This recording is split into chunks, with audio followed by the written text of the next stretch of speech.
meus irmãos, tudo bem com vocês? É uma alegria grande revê-los em mais esse momento de vida no campo. Ainda estamos nessa meia semana aqui em Goiânia, prestes a retornarmos já no início dessa próxima semana agora, para a continuidade das obras de construção e de finalização do condomínio Vitrine do Lago. Eu achei muito interessante esse período que passamos lá, de 20 e poucos dias, onde parece que a gente estava no outro planeta, não era nem no mesmo planeta, porque o planeta todo, para onde a gente vai, é o povo com essas máscaras no rosto, e aquele sufoco, embaraço envolvido nessa pandemia tremenda, e lá não. Lá todo mundo tranquilo, naturalmente, andando na natureza, trabalhando na natureza, e tudo normal, sossegado. E quando a gente tinha aqui numa cidade pequena, lá por perto, aí já começava a ter a ideia do pânico mundial dessa pandemia, vendo todo mundo de máscara, para tudo que vai fazer, máscara para cá, máscara para lá. E já dava saudade de voltar logo lá para o condomínio, porque lá no condomínio, paz total. Inclusive, algo muito interessante que aconteceu na nossa ida para lá, um dos trabalhadores, já no caminhão que eu estava dirigindo para fazer as coletas, para transbordar para um caminhão maior para levar para lá, tinha um dos trabalhadores que estava gripado demais, espirrando, tossindo, e eu pensando comigo, se esse indivíduo passasse perto de um posto de saúde, todo mundo ia abraçar ele com camisa de força, né? Para poder cuidar de Covid e não sei o que mais. Pois é, esse indivíduo foi para lá, viajou dentro da caminhonete comigo e mais outros companheiros, chegou lá com remédio da natureza, fazendo remedinho feito com a timborna lá do mato, exprimia o limão junto. Com 4 dias de tratamento lá, ele acabou com a gripe, acabou febre, dor no corpo, tosse, pronto, tranquilo. E ninguém do grupo foi afetado, todo mundo trabalhando junto, com a graça de Deus, e muito interessante. Eles, como não são pessoas que têm um envolvimento de rotina cristã normal, fazer oração, estudar a Bíblia, como eles não têm esse hábito, e descobriram lá esses hábitos. Sempre na hora das refeições, eu que preparo as refeições, e já habituaram a convidar todo mundo, está todo mundo no local de alimentar, para aguardar a oração e iniciar as atividades. O dia abre e prossegue através das bênçãos que buscamos do Senhor no raiar de cada dia. Vida no campo, meus irmãos, algo muito importante. Venha conhecer o Vitrine no Lago. Venha ter o seu lugarzinho ali. Se prepare para vir conhecer e para, quem sabe, poder ter o seu lugar ali. Para que em muito breve possamos juntos todos ali aguardarmos a volta do Senhor. Um forte abraço a todos. Olá, meus irmãos, minhas irmãs, tudo bem com vocês? É uma alegria para mim revê-los através de mais um estudo da Palavra de Deus. Eu gostaria, antes de iniciarmos esse estudo, de convidá-los para uma palavra de oração. Santo Deus, muito obrigado, Senhor, por mais esse momento de abrirmos a Tua Palavra e buscarmos nela, Senhor, o sustento para a nossa fé. Que Tu nos alimentes, nos abençoes, continue nos dirigindo e nos protegendo, guiando os nossos passos e nossas decisões, para que em muito breve possamos abraçar contigo nas nuvens dos céus. Abençoe a nós e nossos lares representados nesta oração, dirigindo-nos também nesse estudo, assim como guiando a nossa vida, é o que te pedimos agradecidos em nome de Jesus. Amém, Senhor. Lição 7. Aliança no Sinai. Sinai, uma palavra hebraica que significa bosque do Senhor. O outro nome também atribuído ao Sinai na Bíblia Sagrada foi Horebe, que quer dizer seco ou deserto. E em árabe, Jabel Musa, que quer dizer monte de Moisés. O verso principal, Êxodo 19:4, que diz: vocês viram o que fiz aos egípcios e como levei vocês sobre asas de águia e os trouxe para perto de mim.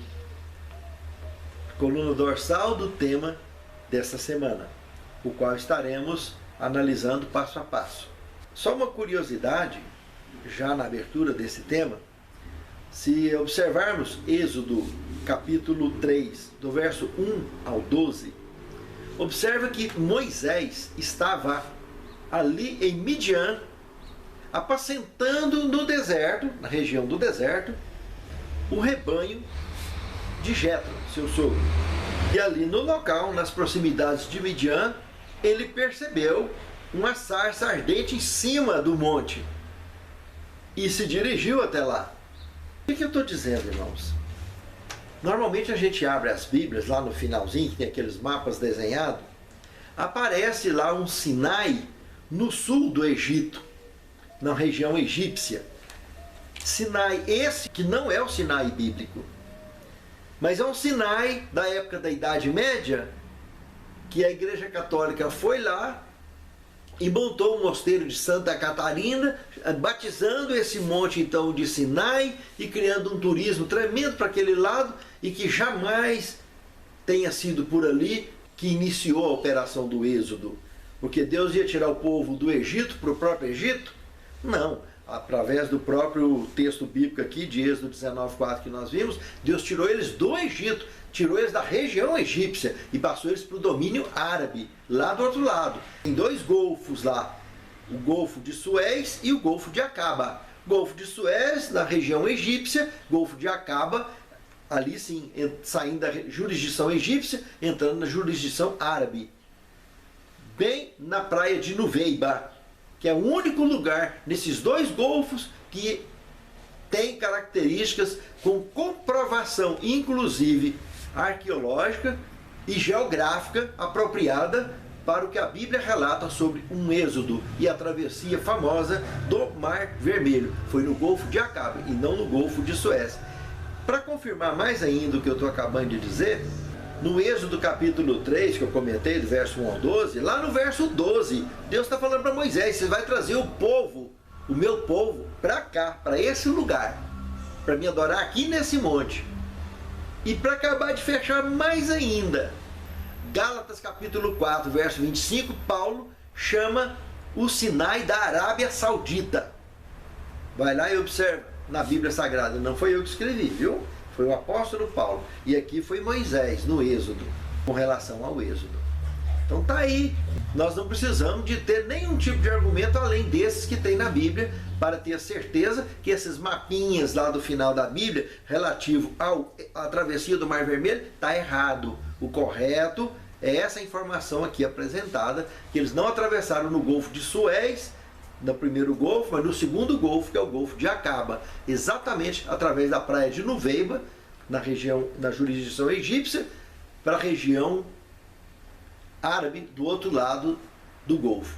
E o texto bíblico que acabamos de ver em Êxodo 19:4, ele mostra também, não diferentemente, Deus recolhendo eles como se fosse uma águia na região egípcia e levando lá para o Horebe, lá para o Sinai.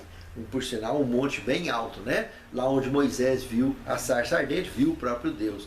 Onde Deus disse para ele que ia trazer eles para lá. E dali estabeleceu uma série de assuntos relacionados com a promessa já feita há 500 anos antes a Abraão, mais tempo ainda antes a Noé, mais tempo ainda antes dos nossos primeiros pais. E aqui estava agora na quarta confirmação dessa promessa diante do próprio Moisés. Primeiro com Adão, depois com Noé, depois com Abraão e agora diante de Moisés. A quarta reunião de assuntos reestabelecendo, reestruturando a mesma aliança, confirmando a mesma promessa, que tudo envolve salvação pela graça, mas tudo mostrando o sacrifício de Cristo, que viria para complementar com tudo isso. A parte de Deus toda ficou certa, ele cumpriu com a parte dele toda, mas infelizmente os mortais sempre descumprindo com a sua parte. No segundo tema, sobre asas de águia. Exatamente. Aqui no caso não era uma presa, né? A águia, ela vai lá, ela mergulha a centenas de quilômetros por hora e recolhe naquele mergulho, pega pela garra a presa e voa, carregando a presa lá para as altas montanhas, para os altos penhascos, para consumir a sua presa ou tratar dos seus filhotes. Não, aqui não era o caso dela recolher uma presa. Contrário, aqui é a águia protetora que recolheu o filhote que estava perdido ali no Egito, sofrendo, e levou ele suavemente, debaixo das suas asas, lá para o Monte Horebe, onde faria um tratamento do tipo o tratamento do filho pródigo, né? Limpar, dar banho, colocou anel no dedo, cortar cabelo, deixar ele cheirosinho, arrumadinho, dar uma festa, e dali para frente, há pouco tempo à frente, terra prometida e tudo mais. Quem dera que tivesse acontecido nessa velocidade, né? Quem imaginaria que diante de uma situação dessa, depois de assistir tanto espetáculo do Egito até ali no Horebe, quem imaginaria que eles ainda iriam criar uma série de problemas, começando ali no Sinai, com bezerro de ouro e outras coisas, outras rebeldias mais, e quando chegasse nas proximidades da terra prometida, eles ainda iriam sugerir para Deus o que tinha que fazer. Não, vamos colocar 12 espias, um sobre cada tribo e tal. E Deus ainda concordou com tudo. E 10 voltou desanimado e fez até Moisés desanimar. E ele acabou pagando junto com todos, morrendo no deserto, como toda aquela população de 20 anos para cima, que não entrou ninguém, só de 20 anos para baixo, que entrou na terra prometida nos dias de Josué, e Moisés morreu pouco antes de entrar. Morreu também no deserto. Apesar que Moisés é um caso à parte, né? Judas, verso 9, mostra que ele foi ressuscitado pelo Filho de Deus, o arcanjo Miguel. A palavra arcanjo, príncipe, filho do Altíssimo. Miguel, quem é como nosso Deus? São significados que não cabe a outro personagem na história do universo. O próprio Filho de Deus, é claro. E ele veio, ressuscitou Moisés e levou, e Moisés está no céu, no Monte da Transfiguração, tanto em Mateus, Marcos e Lucas, ele aparece lá na Transfiguração, visitando Jesus. Todos conhecem o relato. E os apóstolos que viveram 1500 anos depois, acabaram conhecendo pessoalmente Moisés, que viu Jesus chamando ele pelo nome, e conheceram também Elias, que veio junto nessa visita. Elias foi vivo no carro de fogo. Aliás, ambos vieram nessa visita a Jesus, um representando os que serão ressuscitados, como Moisés, e outros representando aqueles que serão trasladados vivos, como foi o caso de Elias. Uma representação bem tranquila dentro do Escrito Sagrado e num acontecimento histórico muito importante do relato do texto sagrado. Então, nessa ilustração figurativa que o texto bíblico aqui apresenta, temos a águia representando um Deus maravilhoso, e que ao invés de buscar uma presa, na realidade foi buscar o seu filho, né? Presa foi as vítimas das 10 pragas egípcias. Esse não teve jeito, a águia desceu com tudo e liquidou com todo mundo, né? As 10 pragas desceram de forma impiedosa sobre aqueles que enfrentaram o Deus verdadeiro. Agora, a águia apresentada aqui com Israel foi buscar os seus filhos. Tirou e carregou suavemente até o Monte Horebe. Da mesma forma que nos carregará em direção às nuvens dos céus em muito breve. No terceiro tema, padrão de salvação. Temos Êxodo capítulo 6, versos 6 e 7, que diz o seguinte: portanto, diga aos filhos de Israel: eu sou o Senhor, vou tirá-los dos trabalhos pesados do Egito, vou livrá-los da escravidão, vou resgatar vocês com o braço estendido e com grandes manifestações de juízo. Eu os tomarei por meu povo e serei o seu Deus, e vocês saberão que eu sou o Senhor, seu Deus, que os tiro dos trabalhos pesados do Egito. Irmãos, observe aqui, num braço acoplado dessa mensagem, Deus repetindo a mensagem que repetiu a Adão um dia, que repetiu a Noé um dia, que repetiu a Abraão, e está repetindo agora aqui para Moisés e todo o povo de Israel: eu estou pegando vocês para serem meu povo, e eu quero ser o seu Deus, porque não há outro. Entende, irmãos? Deus continua fazendo esse mesmo apelo hoje para todos nós. Ele quer ser o nosso Deus, Ele quer ser o nosso Salvador, mas precisamos aceitá-lo. Isso estava acontecendo aqui diante de Israel.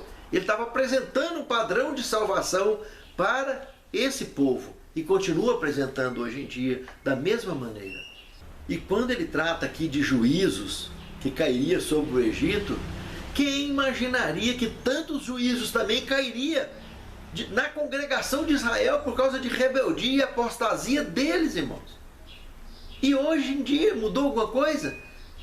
As pessoas desafiam a Deus, estão dentro da igreja fazendo o que faz. Uma grande maioria avança em direção às trevas de maneira tão profunda que é como se ignorasse a presença de Deus. Esquecem as ordens de Deus, esquecem a parte deles do cumprimento desse acordo que existe entre nós e Deus. A salvação é de graça, irmãos, mas a obediência é fruto da gratidão de quem aceitou a salvação. Se a pessoa não tem espírito de gratidão, como que isso vai funcionar? Que graça é essa? A salvação é para quem quer, e quem quer anda. Tem outra forma. Não existe nenhum relacionamento aonde ninguém precisa andar. É um absurdo alguém crer ou imaginar coisas desse gênero. Que tudo é uma graça banal, sem sentido. A graça é de graça porque ele morreu a morte eterna. O único que morreu a morte eterna no universo, Apocalipse 1:5, o primogênito dos mortos. Ninguém nunca morreu até hoje, todo mundo sofreu e sofre sono da morte. Morte vai ser só uma vez, porque para Deus morte e vida são absolutos. É eterno. O dia que acontecer já era. Cristo suou sangue no Getsemane porque sabia que tipo de morte que ele ia ter. Então ele ressuscitou da morte eterna justamente porque ele não tinha pecado. O único ser no universo capaz de passar por essa experiência que ele passou. Qualquer outra criatura seria incapaz de passar por isso. Então por isso tem algo muito especial e precisa ser entendido por nós mortais. Então existe a graça, mas a graça, se me amardes, guardareis os meus mandamentos. Não é para ser salvo, é por um espírito de gratidão. Tiago disse: eu vou te mostrar a minha fé pelas minhas obras. Então veja, irmão, não tem outra maneira de olhar esse assunto. E os juízos aqui, não foi só ali durante o Êxodo. Olha para trás do Êxodo, Sodoma e Gomorra. Olha o dilúvio, mais atrás ainda. Foram juízos que aconteceram. Então teve juízo antes de Abraão, teve juízo nos dias de Abraão. Então dilúvio antes, Sodoma e Gomorra nos dias de Abraão. Ainda tentou interceder por Ló e sua família, e só escapou Ló com 2 filhas. E agora no meio do Êxodo, quantos e quantos juízos tiveram, terríveis juízos. E hoje mudou alguma coisa? Pensa o tanto de estrago que anda acontecendo com essa pandemia sobre a face da Terra. O planeta está todo transtornado. Não é possível que as pessoas não estão vendo que nós estamos de cara a Jesus voltar nas nuvens dos céus. Praga por toda a face da terra.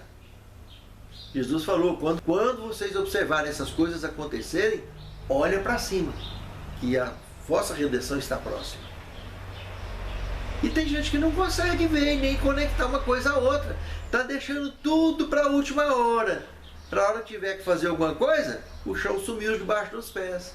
Não tem lugar mais na Arca de Noé, fechou, acabou. E aí? Vai mergulhar no pânico. Por isso que ele falou que muitos vai chorar e vai tremer e vai ranger os dentes. Porque vai ter que amargar no prejuízo, vai ter que amargar no sufoco do pânico, porque não vai ter onde ficar. Por isso que eu tenho preparado já há anos esse lugar aqui em Goiás, lá no Vitrine do Lago, para receber você e sua família. Eu sei que muitos outros irmãos, pelo mundo inteiro, estão preparando lugar por aí, para receber o povo de Deus. Eu sou um desses irmãos, desses servos e servas de Deus que tem pelo mundo afora preparando. E aqui eu tenho lugar para você. E venha se juntar a mim nessa obra, para que a gente possa atrair outros ainda, para que possamos fechar logo o nosso arraial e logo que estabelecer a crise que está prestes a começar, a crise mundial, com o governo mundial, que isso vai desencadear como efeito dominó. Aí eu estarei cadastrando as famílias, a quantidade certa, para ficar na área de reserva acampados. Porque na área de reserva não pode ser construído. Mas já está sendo tudo preparado de maneira possível. Tem médicos planejando já de ir para lá, enfermeiros, fisioterapeutas. Vamos ter ambientes preparados para cuidar dos idosos e tudo mais. Fazer exercício, caminhada, nadar, passear de barco, atividades espirituais, tudo isso vai ser feito normalmente, como um grande acampamento do povo de Deus de todos os tempos. Como acontecerá em todos os acampamentos, nesse último êxodo que agora vai nos levar para a Canaã celestial. Pense nisso, amado irmão. Pense nisso, amado irmão. Porque todos esses juízos que aconteceram e continua acontecendo, ainda tem 2 Tessalonicenses 2,8, que fala de um juízo iminente muito severo. Então será revelado o iníquo, a quem o Senhor desfará pelo assopro de sua boca e pelo resplendor de sua vinda. De que lado que você vai querer estar nessa hora? Debaixo desse assopro ou abraçando com quem assopra? Porque Malaquias 3,6 comenta: eu, o Senhor, não mudo. Quem tem que mudar somos nós. Tudo que ele falou aconteceu. E continua acontecendo e vai acontecer.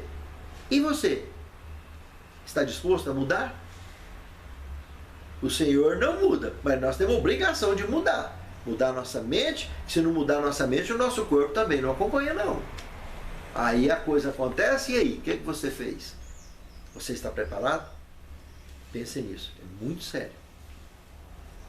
Quarto tema, aliança no Sinai. Meus irmãos, dos eventos que envolvem o Sinai, lá do Êxodo, 3 pontos marcam muito aquilo ali. O primeiro deles, o próprio Êxodo em si. A forma extraordinária como iniciou, desfechando 10 pragas no Egito e abrindo uma jornada de caminhada tremenda, com uma travessia extraordinária lá no Golfo de Acaba, em direção à jurisdição árabe do outro lado, indo na direção de Midian, para o Monte Sinai. O Monte Sinai verdadeiro dos tempos bíblicos.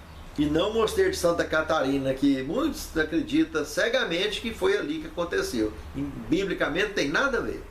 Só turismo, mais nada. Um monte de mentirada, que é o que mais existe no planeta Terra. Lembrando que o diabo é mentiroso e pai da mentira, né? E está cheio de fio para todo lado. Mas o êxodo em si é um ponto muito importante. O outro foi o restabelecimento de uma aliança que já vinha agora no seu 4º estágio, né? Na sua 4ª reunião. A primeira com Adão, a segunda com Noé, a terceira com Abraão e agora então com Moisés e os egípcios nascidos ali de religião judaica. Descendência de Abraão. Além dos egípcios de religião egípcia, sofreram uma influência missionária dos hebreus e ali estavam também. E por último, ponto interessante ali, foi o estabelecimento do santuário, a construção, estabelecimento da tenda móvel, né, do santuário e os seus rituais, aonde manteria durante a história desse povo, eles preparados para a chegada então do Messias, que substituiria todas aquelas cerimônias e rituais deste antigo santuário, que muitos anos mais tarde teria sua estrutura de alvenaria normal, definitiva, mas que durante 40 anos duraria durante o Êxodo.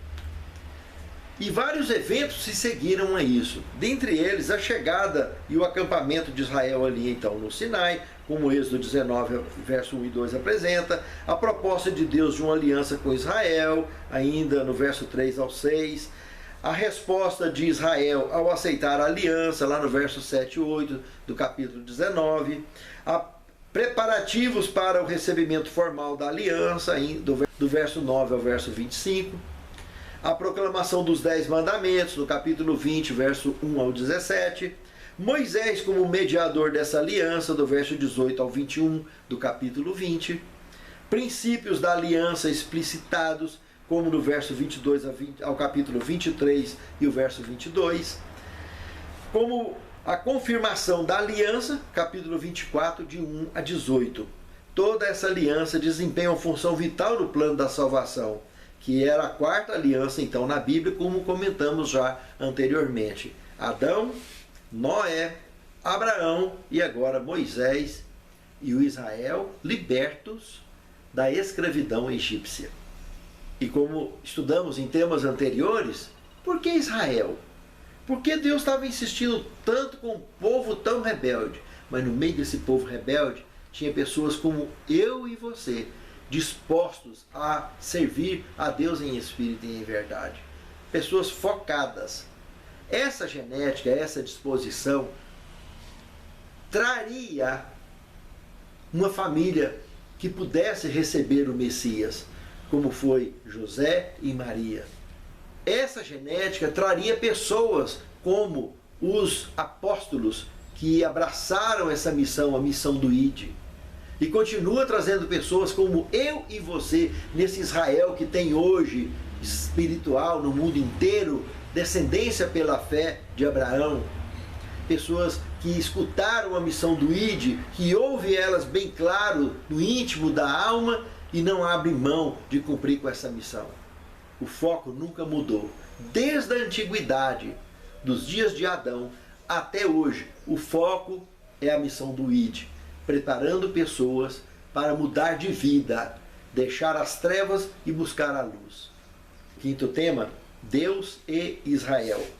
Irmãos, se nós observarmos lá em Êxodo capítulo 3, do verso 7 ao verso 10, naquele cenário onde aconteceu a sarça ardente. Se você observar lá no verso 7, Deus fala para Moisés: eu tenho ouvido a aflição do meu povo. Irmãos, aí está demonstrando que esse povo lá no Egito estava clamando, estava orando. Tinha pessoas lá realmente com fé, de joelhos dobrados e suplicando, apesar da maioria estar mergulhado numa apostasia centenária. Tinha pessoas dedicadas, criado na base da fé, com aquela genética forte, porque Deus está confirmando isso para Moisés. E por isso chamou Moisés através da sarça ardente, e é o que ele está comentando aqui no verso 7. E no verso 8 ele comenta algo também muito curioso: é por isso, Moisés, que eu desci aqui. Ou seja, como que ele desceu? Você está em cima do monte, está mostrando que o terceiro céu está para cima. Ele veio de cima. Então eu desci aqui em cima desse monte, e o monte está muito alto com relação ao solo, né? Moisés, para ver a sarça, ele subiu no monte. E quando chegou de frente com aquilo lá, ele ficou apavorado. Mas então essa curiosidade está aqui expressa. E Deus falando por que desceu? Porque eles estavam clamando. Ainda que sejam poucos, que sejam minoria, Deus estava acudindo o povo todo, criando uma situação para salvar o povo todo, por causa de uma minoria, irmãos. E é por isso que muitas vezes, por causa de um dentro do avião, o avião não cai. Dentro de um dentro do ônibus, o ônibus bate, machuca, não morre todo mundo porque tem um servo de Deus lá dentro. Ou até evita o acidente. E assim vai. Minoria sempre fez a diferença. Pensa que não? No reino de Deus, sempre fez. E no verso 9, a revelação aberta. Deus falando: eu ouvi o clamor do meu povo. Está aí, meus irmãos. No verso 7, ele vê a aflição, o sufoco que esse povo vinha passando. Mas no verso 9, por que ele estava envolvendo? Eu ouvi o clamor. Então, se o povo estava clamando, o povo estava buscando. Tinha gente buscando a Deus. Moisés não estava nem sabendo o que estava acontecendo nesse clamor. Estava lá do outro lado, em Midian. E lembra que ele tinha fugido? Moisés já tinha 40 anos que ele estava fora de casa. Ele, com 40 anos de idade, ele matou o egípcio e fugiu para a região da Arábia Saudita. Estava lá em Midian. Passou 40 anos ali, ele estava com 80 anos aqui quando aconteceu o cenário da sarça ardente. Depois ele passou mais 40 anos no êxodo com o povo de Deus. Morreu com 120 anos, foi ressuscitado aos 120 anos e foi para o céu. E aqui no verso 10 do capítulo 3 de Êxodo, a missão, ele recebe a missão de ir lá libertar o povo. Ele libertou o povo e ele também foi liberto da morte depois. Foi para o céu. Como nós percebemos no relato bíblico, tanto da transfiguração como lá de Judas, verso 9. E no próprio Deuteronômio, capítulo 34, verso 6, fala que a sepultura dele sumiu e ninguém nunca achou, até os dias de hoje. Lógico, se não tem defunto, como é que vai ter sepultura? Tem que desaparecer mesmo. Então tá aí, confirmações bíblicas, né? O libertador simbolizou o libertador do Calvário, com toda a missão que fez, foi liberto. Cristo também foi liberto da morte, só que Cristo morreu a morte eterna, Moisés morreu o sono da morte, mas ressuscitou do sono da morte, mas direto para receber de forma absoluta a vida eterna. Como também Elias recebeu a vida eterna sem passar pela morte. Como Paulo também comenta em 1 Coríntios, capítulo 15, versos 51 a 53, que muitos, no piscar e fechar de olhos, serão transformados e arrebatados ao encontro com o Senhor nos ares. Né?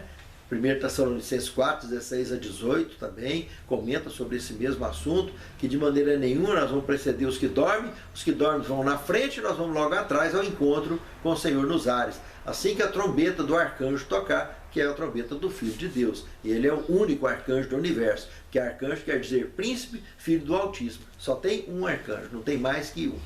Então, aí está, Deus e Israel, que envolve a mim e a você, o Israel moderno.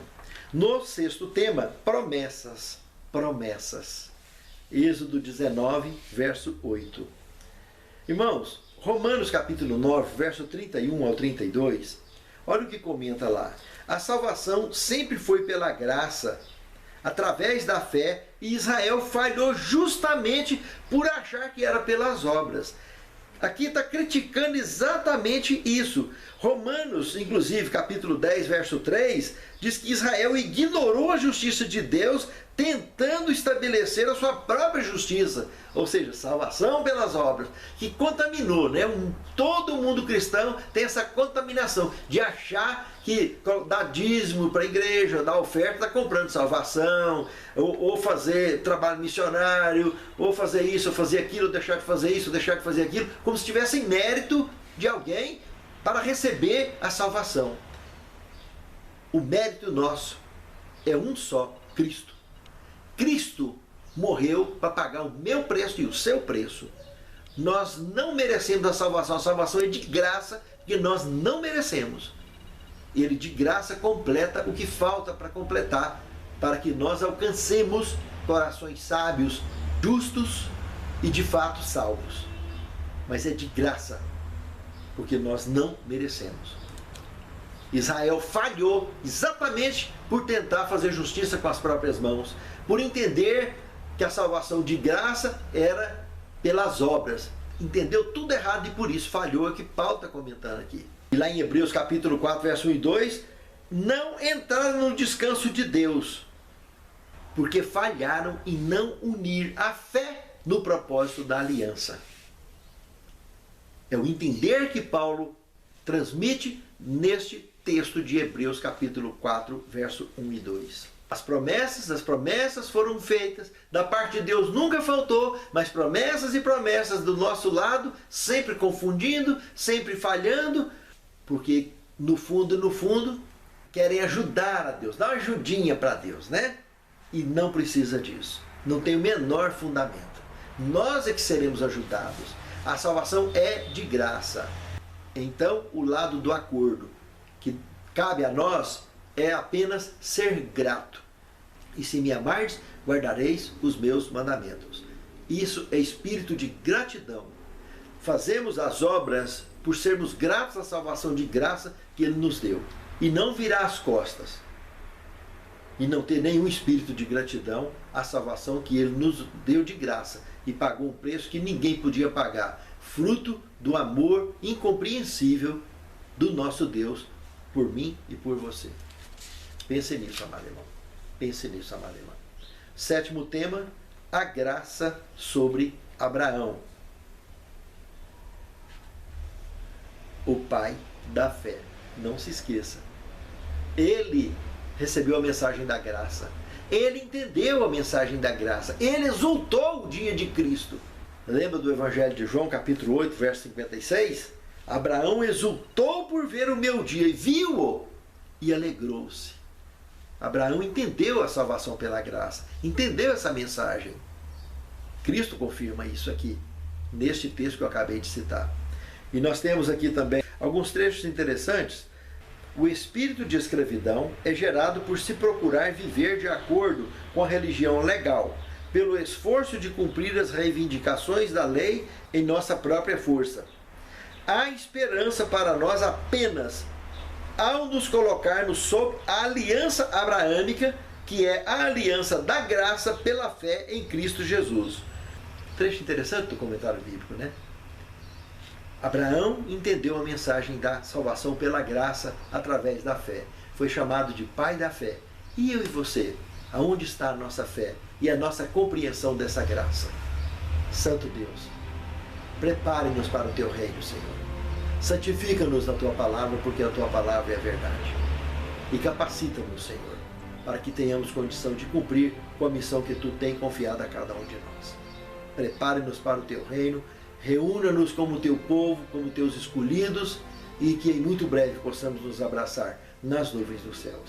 Te pedimos e agradecemos essas bênçãos em nome de Jesus. Amém. Estaremos